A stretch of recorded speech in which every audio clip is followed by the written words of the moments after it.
আপনার যদি ৩ টা মেয়ে হয়ে থাকে তাহলে তাদেরকে কখনোই অবহেলা করবেন না। কারণ ছেলেদের পাশাপাশি মেয়েরা এখন সবকিছুই পারে।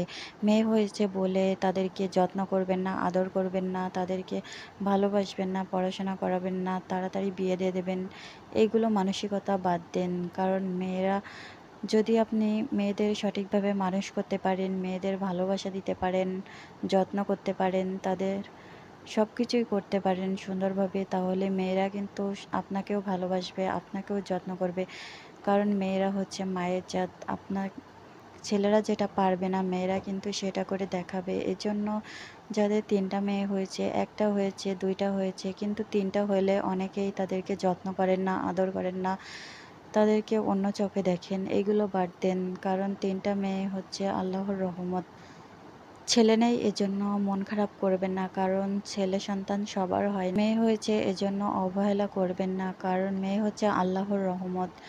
সেই রহমতকে আপনারা ধরে রাখতে শিখুন। আর তাদেরকে সুশিক্ষায় শিক্ষা দেন। একদিন আপনারও সবকিছু ভালো হবে।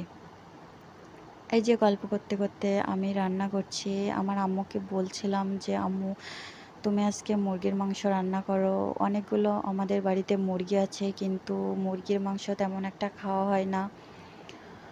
এজন্য আম্মু আজকে একটা মুরগি জবাই করেছে। আজকে আম্মু কুটে দিয়েছে আর আমি রান্না করছি মুরগিটা। আম্মু পাশ থেকে বলে, বলে দিচ্ছে। আমি তেমন করে রান্না করছি। রান্না করতে আমার বেশি ভালো লাগে। আর মাটির চুলায় মুরগির মাংস অন্য যেকোনো রান্না হোক না কেন অনেক বেশি মজা লাগে। রান্নার স্বাদটা অন্যরকম লাগে।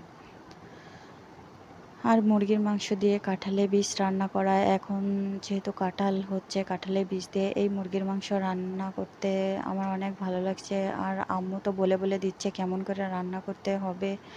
জানি না কেমন হচ্ছে, তারপরেও রান্না করছি। রান্না করা আমার সবথেকে বেশি ভালো লাগে। আর নতুন, নতুন রান্নার রেসিপি আমার করতে ভালো লাগে। কিন্তু আম্মু আমাকে তেমন একটা এখন রান্না করতে দেয় না।